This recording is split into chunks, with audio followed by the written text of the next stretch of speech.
video will help you understand the writing process. As I said in the video on writing project management, the only way to successfully manage any writing project is to fully understand the process that's involved.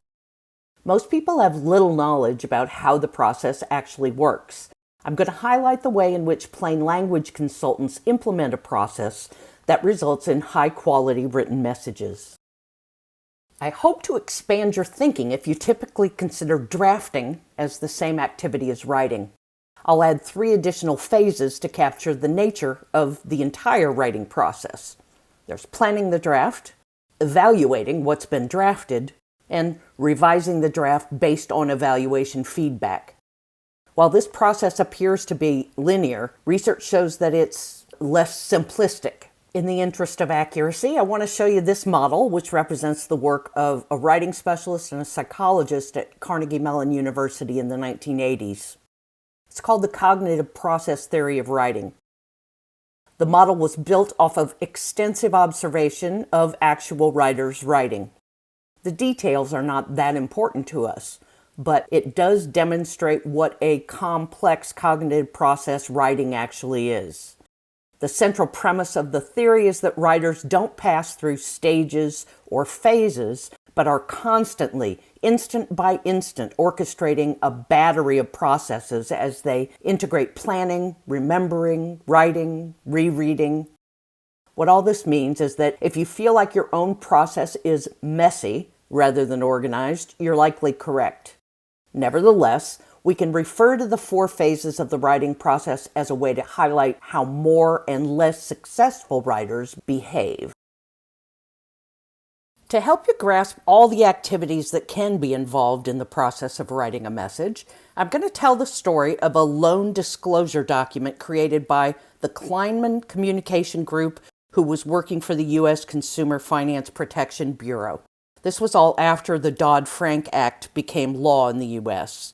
It required lenders to disclose information about mortgage loans to their customers after they apply for a mortgage and shortly before they complete the process. It also required combining the information from 2 separately used forms in the past. Given the widespread interest in banking and financial practices, the CFPB judged that the high cost and time commitment needed to create a high-quality message was worth it. One way they corroborated that interest was by holding a symposium with consumers and industry reps in December of 2010 at the beginning of their work. The writers of the loan estimate knew their readers were the heterogeneous group of U.S. consumers. They also knew some general things about that group of readers. First, their ability to understand message content was relatively low because the level of quantitative and financial literacy is low for at least 50% of U.S. adults. And second, readers' willingness to attend to and use the message content to make decisions was low because that's a characteristic of all U.S. consumers. In other words, they faced a daunting task. Before they began drafting, they collected and read relevant documents and research. They talked to CFPB staff and also consumers. They analyzed existing messages and forms. They met as a team and brainstormed ideas. And then they prioritized information needed by readers to fulfill the purpose of the new disclosure document. While drafting the message, individual writers read through what their collaborators contributed and suggested changes. They also posted drafts of the documents on the Know Before You Owe website and collected 27,000 comments.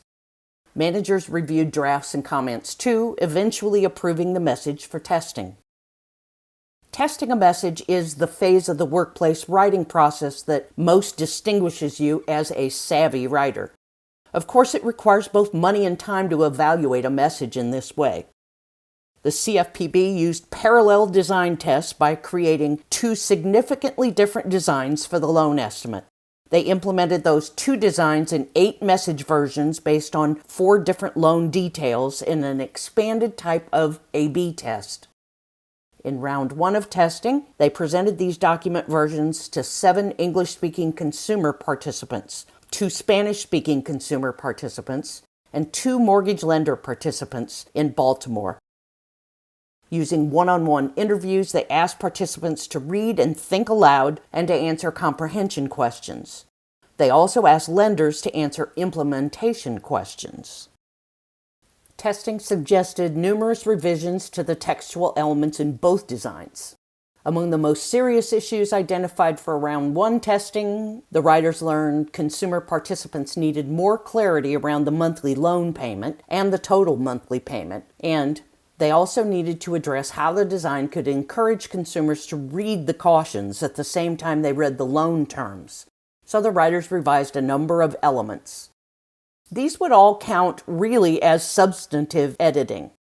They also did a little copy editing and proofreading to get message versions ready for another round of testing. I'll teach you the principles behind differentiating levels of edit in another video, the one on collaborative writing. The writers used what's called an iterative design process. That means they tested the revised versions of the loan estimate in round 2 in Los Angeles, then revised the content, organization, and style some more, tested again round 3 in Chicago, revised more.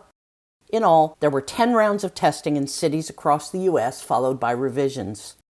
So even when the benefit of a quality document doesn't warrant the expensive and expansive testing done for the loan disclosure document, testing is still possible and warranted. Editorial or expert review is certainly less costly, but even reader testing can be done on a shoestring budget. I mean, some writers ask family members or friends to review their messages as if they were the audience. On top of the 4 phases of the writing process, I'm adding here the 4 guidelines from the ISO Standard on Plain Language, as well as the Center for Plain Language's explanation of what's required to meet the standard's guidelines. A writer can only ensure readers get what they need by spending time on planning before they draft. In general, the more planning the writer does before drafting, the more efficient the entire process will be. Successful writers always begin by analyzing the rhetorical context, their purpose and audience. Planning may include collecting data about their audience or analyzing examples of previous messages like the one they're tasked with writing. Writers may also capture doodles or notes or brainstorm or outline before they draft. A writer can only ensure the information readers need is findable by evaluating their drafted message. Similarly, a writer can only ensure readers understand and can use information by evaluating what they've drafted. Successful writers always incorporate as many types of evaluation as time and money allow. Sometimes that means iterative testing with representative readers. Other times it means review by internal stakeholders and the use of editing tools or technology. Finally, a writer uses the results of evaluation tools to identify potential issues and revise what's drafted. Successful writers never view drafting as the sum total of the writing process. It's worth reminding you that the phases of the writing process do often overlap and repeat. Remember the cognitive process model?